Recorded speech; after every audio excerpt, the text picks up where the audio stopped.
Assalamualaikum. Kita masuk ke bab 3, klasifikasi materi dan perubahan. Kita akan belajar banyak tentang berbagai jenis materi yang nanti dikelompokkan jadi unsur, senyawa, dan campuran. Terus ada cara mencampur, bisa nyampur apa enggak. Terus juga gimana cara memisahkan antar unsurnya. Langsung, yuk.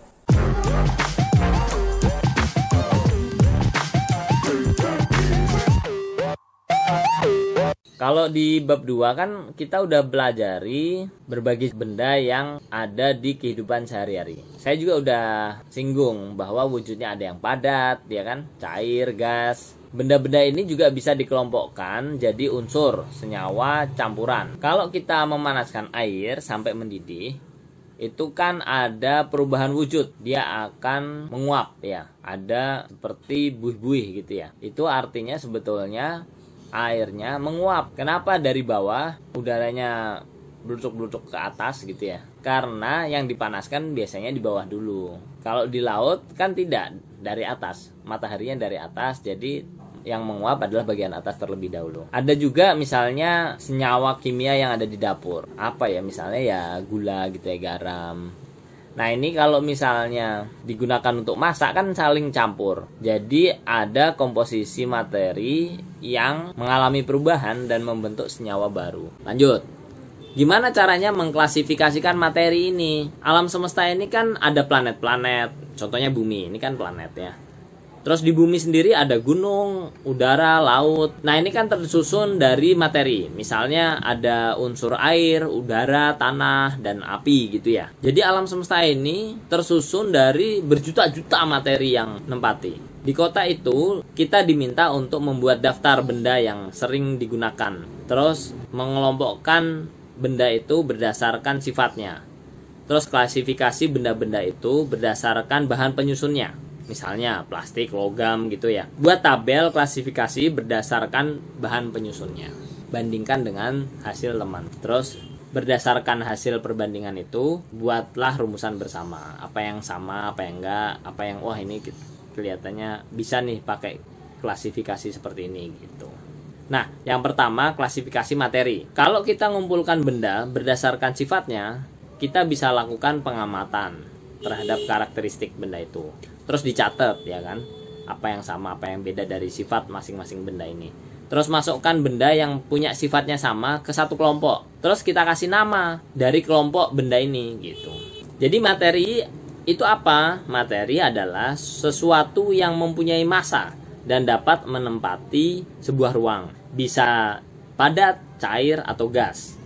Contohnya padat ya logam gitu ya, besi. Kalau cairan ya air gitu, minyak goreng. Kalau gas, nah ini menyampaikan bahwa asap rokok adalah salah satu contoh gas yang berbahaya bagi kesehatan.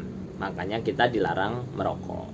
Wujud cair yang sederhana itu kan air ya. Ketika air dalam bentuk es, ini kan bisa disebut sebagai wujud padat. Tapi kalau dipanasin atau dibiarkan dalam kondisi ruangan, kalau di Indonesia karena cenderung panas, jadi dia akan meleleh. Tapi kalau kita di wilayah subtropis misalnya Amerika atau Eropa dan di musim dingin, ya air itu dibiarin di luar jadi es karena suhunya kurang dari 0 derajat. Misalnya di Rusia itu bagian utara bisa sampai minus 40. Ya air diletakkan di luar ya akan jadi es. Diletakkan di kamar, kalau di kamarnya tidak ada pemanas juga akan jadi es. Kita juga bisa membeku karena terlalu dingin. Kalau air ini dipanaskan sampai 100 derajat Celcius, dia akan berubah menjadi uap air.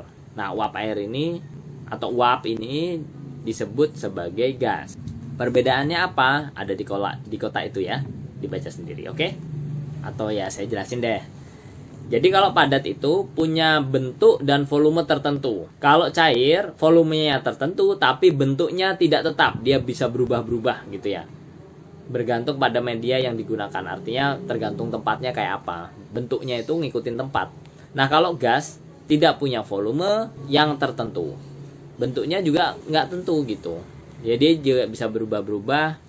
Volumenya juga bisa berubah sebetulnya. Bisa dimampatkan misalnya.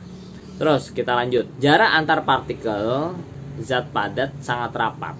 Jarak antar partikel zat cair lebih renggang dari zat padat, sedangkan jarak antar partikel gas sangat renggang. Kemudian, partikel itu apa sih? Ya, bagian-bagian lah ya. Partikel-partikel dari zat padat itu tidak dapat bergerak bebas. Kalau cair bisa bergerak bebas, tapi terbatas. Dia nggak bisa tiba-tiba melayang.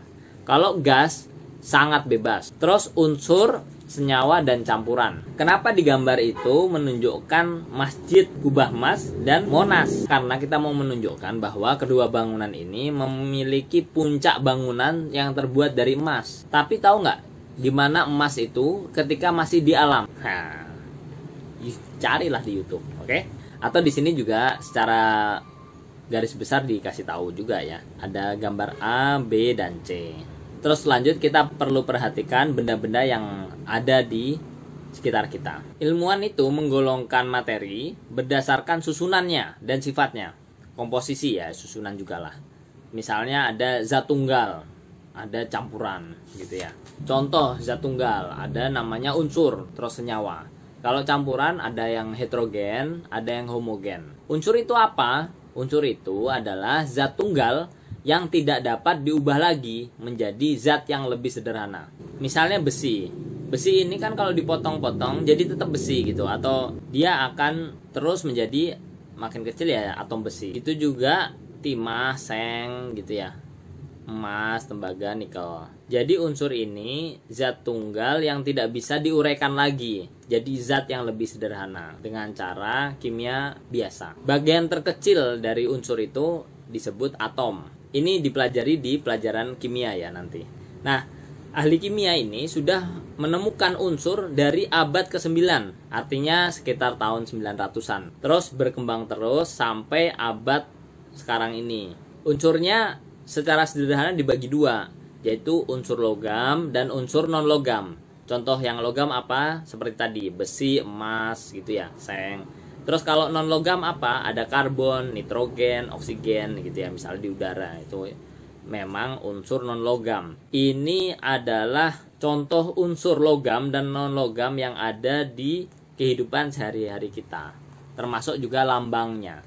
Lambangnya ini ya untuk menunjukkan secara lebih sederhana. Misalnya aluminium ditulis Al gitu ya. Natrium ditulis Na. Biar lebih pendek kalau misalnya nanti digabung-gabung menjadi unsur lain, penulisannya juga tidak terlalu panjang gitu.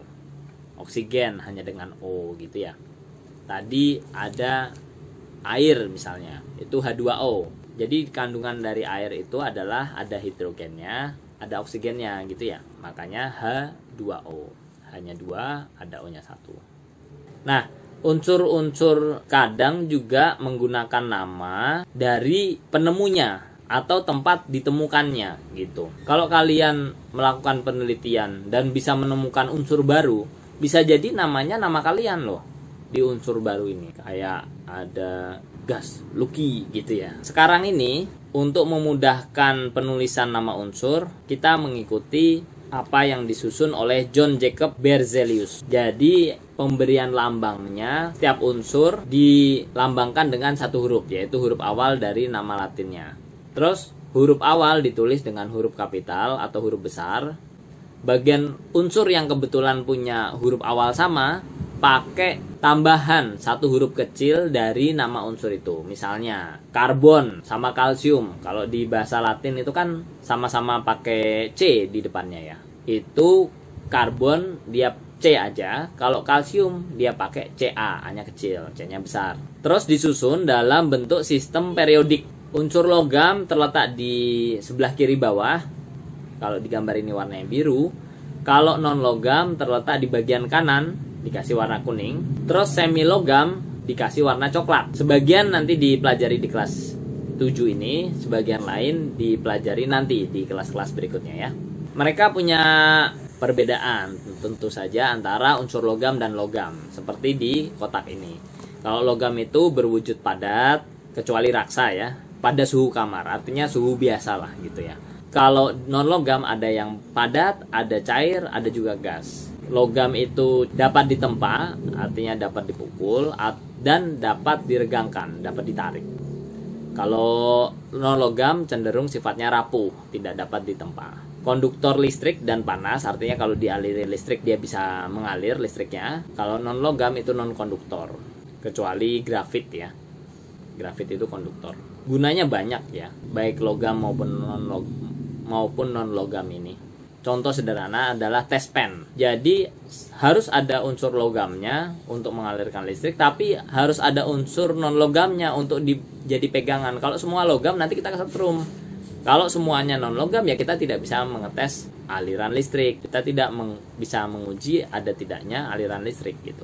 Kemudian tabel 2.9 itu membahas tentang unsur logam dan non logam serta kegunaannya. Ya ini bisa dibaca sendiri ya. Terus senyawa. Tadi sebelumnya kita bahas tentang unsur, terus sekarang kita bahas tentang senyawa. Misalnya kita kan sering pakai air, gula, garam gitu ya. Nah, ini termasuk sebagai senyawa. Kalau tadi bagian terkecil dari unsur kan atom ya. Kalau dua buah atom digabung melalui reaksi kimia nih, jadi terbentuk nanti yang disebut dengan molekul, yang merupakan bagian terkecil dari suatu senyawa. Kalau tadi unsur itu bagian terkecilnya disebut atom, kalau senyawa bagian terkecilnya disebut dengan molekul. Jadi senyawa itu terdiri dari dua unsur atau lebih. Contohnya air ya, H2O. Itu kan bisa diuraikan menjadi hidrogen dan oksigen. Kenapa hidrogen ditulis H2 bukan H aja, dan oksigen ditulis O2 bukan O aja? Ini dipelajari di kimia. Jadi unsurnya memang ketika dia berdiri sendiri dalam bentuk oksigen itu O2. Nah, gimana ceritanya suatu senyawa bisa terbentuk? Ini melalui proses pencampuran zat secara kimia. Bisa juga melalui pembakaran. Bisa juga melalui dekomposisi atau penguraian. Bisa secara termal atau juga elektrik ya. Seru ini kalau kalian bisa belajar. Bisa juga ambil nanti jurusan kimia. Kalau teknik kimia itu cenderung memanfaatkan dari reaksi-reaksi kimia untuk kebutuhan teknik. Misalnya mau membangun pabrik pupuk gitu ya, atau pabrik sampo lah gitu ya. Nah, ini masuknya teknik kimia. Kalau yang mempelajari hal-hal detail seperti ini masuknya kimia gitu. Ada di Fakultas MIPA biasanya. Nah, sifatnya senyawa tentu akan beda dengan unsur-unsur penyusunnya. Misalnya, kalau air gitu ya, kan beda nanti sifatnya dengan gas hidrogen atau gas oksigen. Kalau air ini kan cairan. Kalau hidrogen dan oksigen itu dalam temperatur kamar kan bentuknya gas. Terus air itu kan bisa memadamkan api. Tapi kalau hidrogen itu mudah terbakar gitu.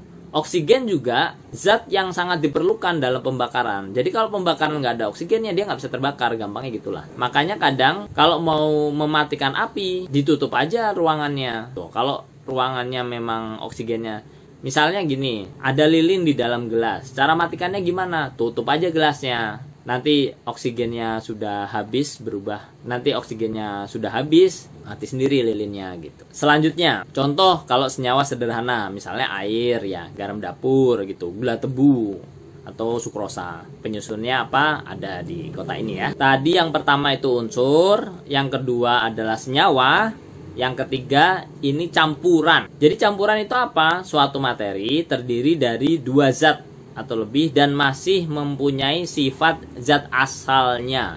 Jadi sifatnya masih sama. Contoh misalnya susu coklat, air sungai gitu ya, udara. Nah, ini kan campuran. Termasuk misalnya yang gampang kopi ya, air minum lah. Misalnya teh manis gitu. Teh manis kan ada air, ada teh gitu ya, ada gula. Ini mempunyai sifat dari zat asalnya. Ya gula itu manis, jadi teh manis itu ya manis gitu ya. Ada air di dalamnya, jadi teh manis itu cair gitu. Ada campuran homogen, ada heterogen. Perbedaannya apa? Ini contoh di kotak ini. Nomor 1, masukkan 1 sendok gula ke segelas air, terus diaduk. Kasih label gelas X. Terus nomor 2, 1 sendok pasir, terus masukkan ke air. Kalau tadi yang pertama gula, yang kedua ini pasir ya. Kasih nama gelas Y. Terus kalau di gelas X dilihat apa yang membedakan air dan gula dalam larutan gula itu. Terus dibandingkan dengan apa yang terjadi pada air dan pasir. Bandingkan antara gelas X dan Y, terus didiskusikan, oke? Nah, jadi campuran homogen itu Contoh ya larutan gula itu tadi. Jadi di larutan gula ini kan kita nggak bisa membedakan zat penyusunnya sebetulnya. Contohnya adalah kalau campuran homogen itu larutan ya. Itu kan terdiri dari pelarut dan zat terlarut. Misalnya pelarut tadi air gitu ya. Zat terlarutnya adalah gula. Nggak kelihatan, nggak bisa dibedakan. Kalau tadi kan air dan pasir masih nggak bisa nyampur sempurna lah antara pasir dan air. Sedangkan kalau air dan gula bisa larut sempurna. Contoh senyawa lainnya misalnya ya kloroform. Jadi gini, kalau di larutan itu ukuran dari zat terlarutnya sangat kecil. Diameternya itu kurang dari 1 nano. Jadi nggak bisa dilihat walaupun kita pakai mikroskop ultra. Mikroskop ultra itu apa? Nah, nanti kita jelaskan lah di bab-bab berikutnya. Jadi kelihatan homogen atau sama gitu loh. Kita nggak bisa membedakan zat terlarutnya dan pelarutnya. Zat terlarut itu misalnya tadi gula ya, yang terlarut gitu. Dan pelarutnya yang melarutkannya itu air. Jadi larutan itu adalah pelarut ditambah zat terlarut. Larutan yang kita kenal itu bisa dikelompokkan jadi sifatnya asam, basa, atau garam. Kita lanjut ke kotak ya. Buatlah air perasan jeruk, terus larutan sabun, larutan garam dapur, terus larutan soda kue. Setiap larutan ini masukkan ke gelas kimia atau gelas plastik lah, atau kemasan air mineral biar gampang didapatkan. Masukkan ke gelas yang berbeda, terus pakai kertas lakmus. Amati yang terjadi pada kertas lakmus itu sendiri. Kertas lakmus itu apa? Googling lah ya kalau bingung. Bisa dibeli di alat-alat kimia itu. Nah, lakukan pengamatan. Apa yang terjadi kalau kertas lakmus merah dan biru dicelupkan ke dalam larutan jeruk? Gitu juga yang terjadi di larutan-larutan lain. Nah, ada perubahan warna nanti. Ada dari apa ke apa gitu ya. Itu yang ditulis. Jadi, larutan asam dan basa ini bisa dimanfaatkan secara luas untuk industri, pertanian, penelitian juga gitu di laboratorium. Paham atas sifat asam dan basa ini penting buat kehidupan sehari-hari kita. Asam itu banyak ditemukan di buah-buahan, jeruk, lemon gitu ya. Terus sayuran juga sama.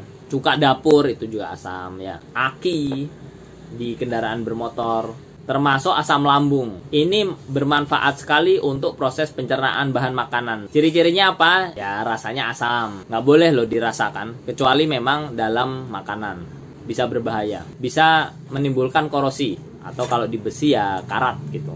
Nah, kalau di tadi percobaan kertas lakmus, nanti lakmus biru berubah jadi merah. Kalau nggak hati-hati ini berbahaya, bisa jadi hujan asam. Kalau terjadi hujan asam, bangunan-bangunan gedung sama patung-patung di kota itu bisa rusak. Kenapa terjadi hujan asam? Karena kadar belerangnya dan kadar nitrogen oksida di atmosfer itu sangat tinggi. Nah, gas-gas ini bereaksi sama air di atmosfer dan membentuk asam sulfat, terus asam nitrat, juga senyawa asam lain. Ketika terjadi hujan, airnya bersifat lebih asam dari yang normal. Nah, ini yang disebut dengan hujan asam.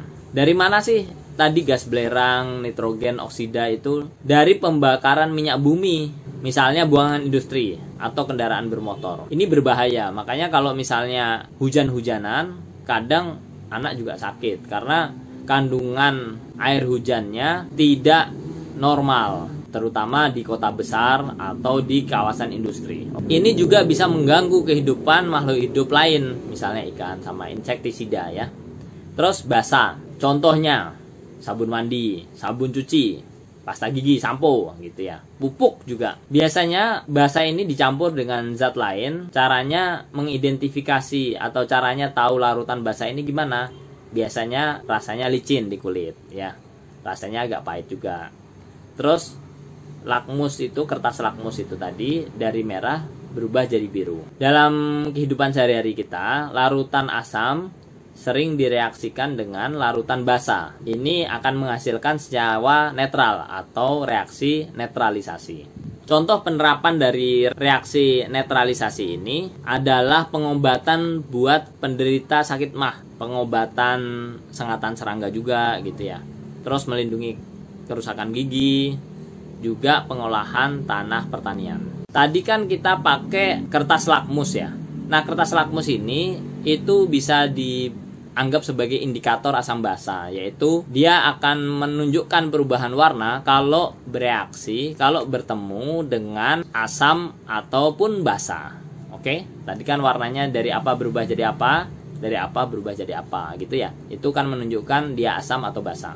Contoh yang pertama, indikator alami. Jadi tumbuhan itu bisa dipakai untuk melihat larutan itu asam atau basa. Contohnya adalah kunyit, bunga mawar gitu, dan beberapa tumbuhan lain. Kalau ekstrak kunyit itu memberikan warna kuning cerah kalau di larutan asam. Kalau di basa itu memberikan warna jingga. Nah, kubis juga sama dan lain-lain, bisa dibaca lebih detail di situ.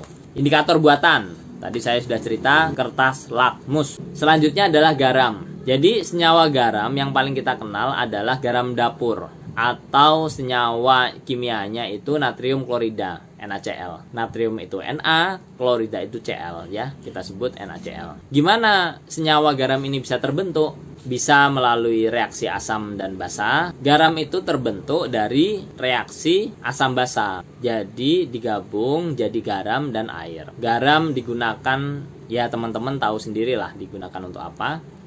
Bisa untuk makanan pasti, terus juga untuk industri pupuk dan lain-lain termasuk bahan pengawet. Contoh, HCl ditambah NaOH, asam klorida ya. HCl itu kan asam klorida. Terus ditambah natrium hidroksida, direaksikan akan menjadi garam, NaCl itu tadi, dan air. Nanti dipelajari secara lebih detail di SMA dan jurusan yang terkait dengan hal ini.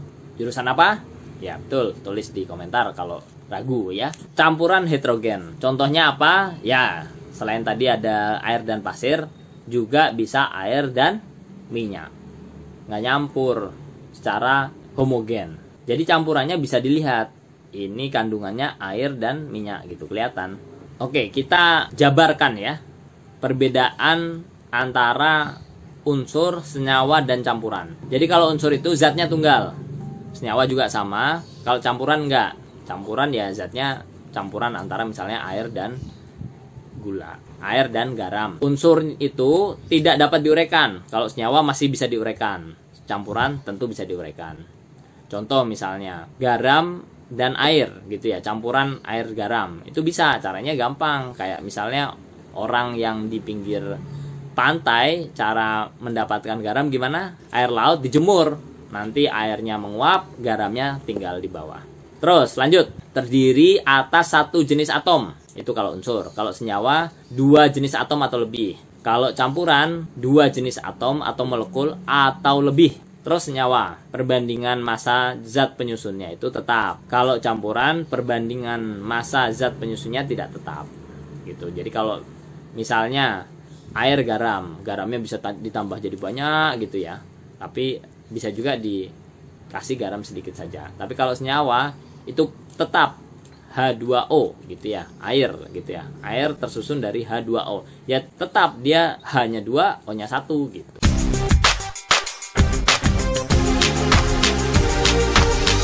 Sekarang gimana caranya memisahkan campuran? Zat-zat campur ini bisa dipisahkan secara fisika. Prinsip pemisahan campuran berdasarkan sifat fisik atau sifat fisis zat penyusunnya, seperti wujud, ya, ukuran partikel, titik leleh, titik didih, sifat magnetik, kelarutan, dan sejenisnya. Contohnya penjernihan air gitu kan ya.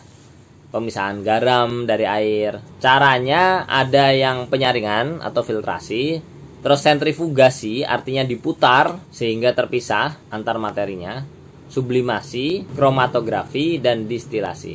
Yang filtrasi, ya pakai saring gitu, disaring. Contoh observasinya adalah campuran pasir dan air, dan beberapa jenis cairan lain, misalnya larutan gula, sirup, air sumur yang keruh gitu ya. Nah ini disaring gitu. Nah penyaringan ini jadi untuk memisahkan cairan dan padatan yang tidak larut berdasarkan ukuran dari partikel zat-zat tercampur tersebut. Jadi tergantung saringannya. Lanjut ke sentrifugasi. Ini untuk memisahkan padatan yang sangat halus dengan campurannya. Contohnya sel darah dan sel darah putih dari plasma darah. Jadi ini diputar sehingga padatannya akan mengumpul di dasar tabung reaksi. Kalau ini pakai tabung reaksi, nanti plasma darahnya ngumpul di bagian atas gitu. Kemudian destilasi atau penyulingan. Prinsipnya adalah adanya perbedaan titik didih. Artinya zat-zat tertentu itu mendidih pada suhu yang berbeda. Jadi contoh ini kan campuran antara alkohol dan air. Jadi karena alkohol ini lebih cepat menguap, ini diset di temperatur 78 derajat Celcius, dia akan menguap terlebih dahulu sebelum airnya menguap gitu. Jadi alkoholnya nanti dia menguap dulu, terus didinginkan melalui pengembunan. Jadi sebenarnya ini sederhana. Uap dari campuran itu tadi dialirkan ke daerah yang lebih dingin. Kalau di sini gambar ini ya dengan adanya air dingin masuk terus dikeluarkan gitu ya. Tidak tercampur antara air dan uap campuran tadi. Tapi dari situ akan terjadi pengembunan, uap campurannya mengembun, terpisah jadi cair lagi gitu. Nah, ini destilasi. Kemudian kromatografi. Nah, kertas kromatografi ini seperti kertas saring ya. Contoh misalnya dikasih titik-titik ya di kertas itu. Terus gulung sampai membentuk satu silinder di ujungnya. Terus dimasukkan ke gelas yang sudah berisi suatu pelarut atau suatu cairan. Nah, pelarut ini kan nanti akan naik ke atas kertas. Angkat keluar dari gelas, kemudian dikeringkan. Setelah 20 menit, ukur warna terjauh dari titik awal. Kemudian bandingkan. Prosesnya kira-kira begitu. Biasanya cara kromatografi ini untuk mengidentifikasi suatu zat yang ada di dalam campuran. Dasarnya adalah perbedaan kecepatan rambat. Kan airnya bergerak. Nah, dia ikut bergerak gitu. Tapi kan kecepatan rambatnya berbeda-beda. Ini bisa dipakai untuk mengidentifikasi kandungan zat di bahan makanan. Terus juga identifikasi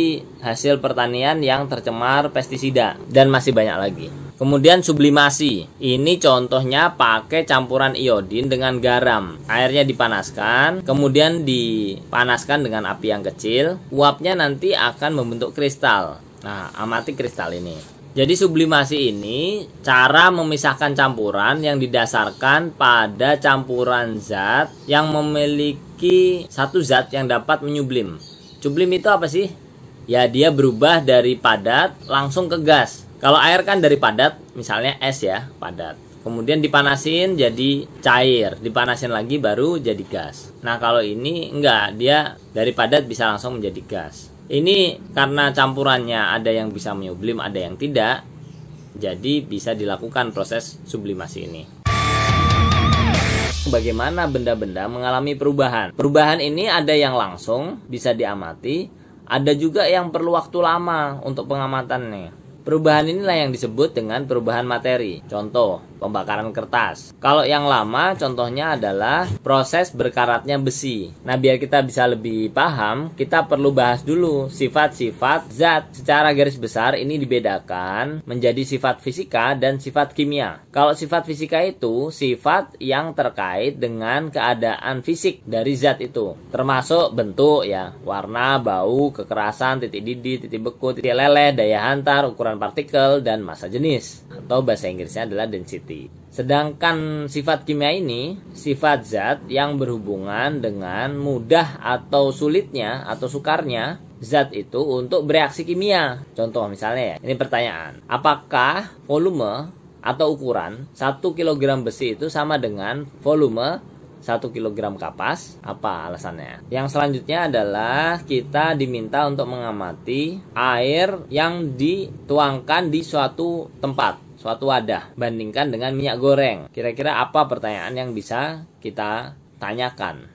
Terus coba kita bahas. Misalnya, massa 1 liter air itu sama dengan massa 1 liter minyak goreng apa enggak? Ini langkah-langkah yang bisa dilakukan. Benda yang sama, misalnya air ya, hasil bagi massa dengan volume akan memberikan hasil yang sama. Kalau bendanya beda, hasilnya beda. Massa dibagi dengan volume inilah yang disebut dengan massa jenis. Satuannya berarti kilogram per meter kubik atau gram per sentimeter kubik. Sama ya, atasnya adalah massa, kilogram atau gram. Bawahnya adalah volume, itu meter kubik atau sentimeter kubik. Jadi massa jenis ini nggak berubah ya, berapa banyaknya pun zat ini. Kalau air itu massa jenisnya 1 gram per sentimeter kubik. Ini tabel ini ada beberapa contoh massa jenis dari berbagai zat. Ini contoh pemecahan masalah. Jadi Edo menemukan logam ya. Dia pengen tahu logam apa ini. Edo timbang logamnya ini. Terus setelah itu dicari volumenya. Caranya gimana? Caranya batunya dimasukkan ke dalam air. Nah, kenaikan air ini itu kan menunjukkan volume dari batu ya. Jadi bisa ketahuan massa jenisnya itu berapa. Nah, dari massa jenis ini dicari di dalam tabel, dicocokkan gitu.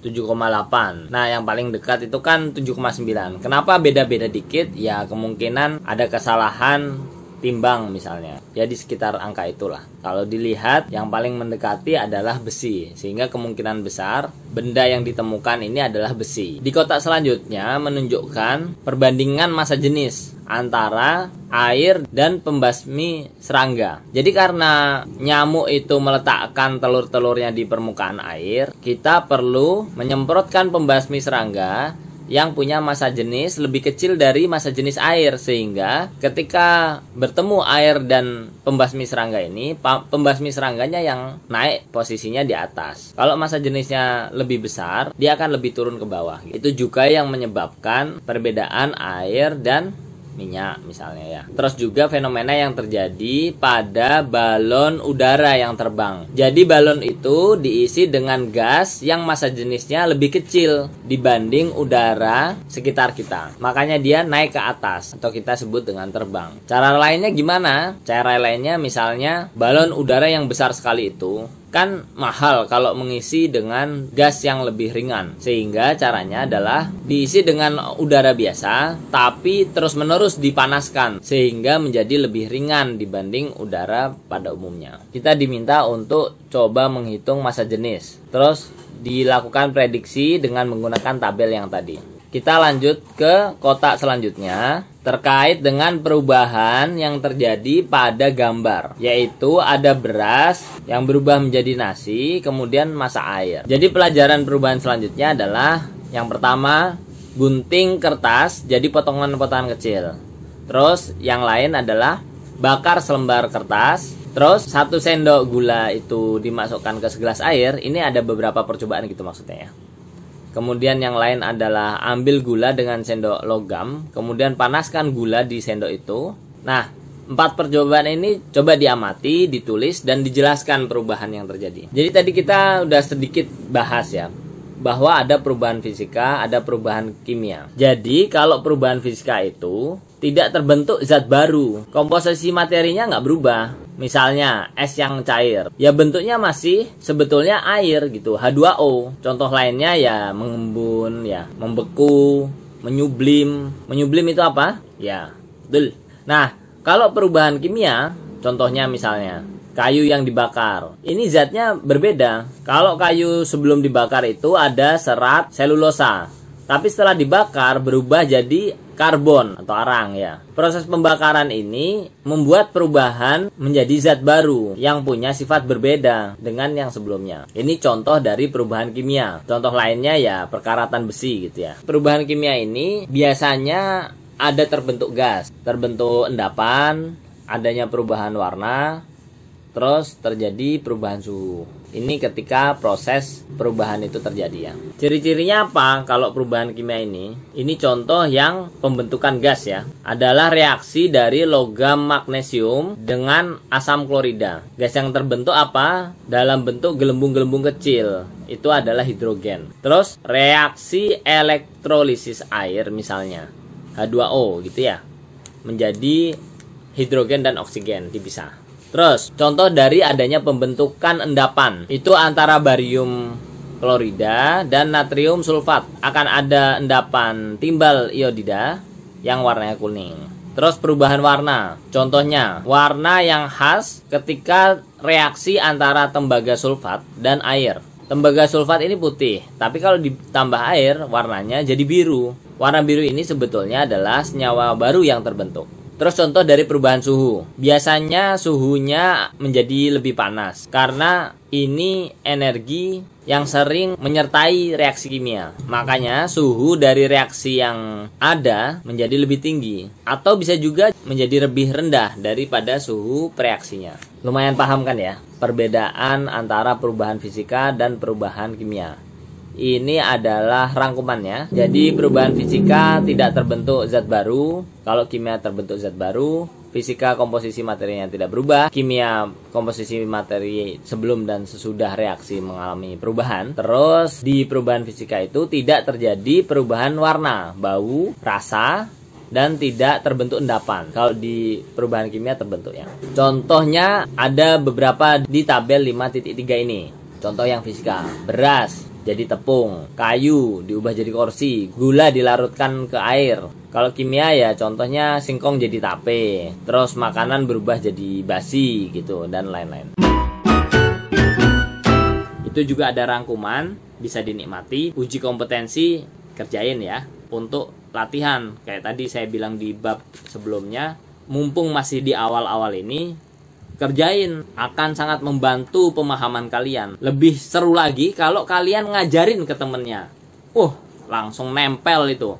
Bisa sampai puluhan tahun bertahan di otak kalian. Nah, di bab ini bagian belakang ada juga kotak tugas proyek. Jadi, kita bisa membuat indikator alami dari bahan-bahan yang tadi. Misalnya kunyit gitu ya, dan lain-lain. Bisa juga coba bunga atau buah yang lain yang ada di sekitar. Terus diuji, bisa dilakukan kelompok atau pribadi juga bisa. Terus coba dipresentasikan. Nah, ini kalau punya kesempatan ini seru juga ya. Info-info ilmuwan ini buat saya sangat nikmat. Kita bisa mengetahui apa yang terjadi di tahun-tahun yang jauh sebelum kehidupan kita. Sangat menginspirasi buat saya, baik waktu saya masih SMP maupun sekarang ini ya. Selamat dinikmati sendiri. Terima kasih sudah menyimak sampai sini. Selamat menikmati pelajaran IPA. Dan ada satu lagi pelajaran yang paling saya suka, itu matematika. Wah, seru banget itu. Kita akan ketemu lagi di bab-bab lain, terutama di pelajaran IPA. Bab berikutnya ini masih mudah lah, masih gampang dan seru juga. Oke? Assalamualaikum warahmatullahi wabarakatuh.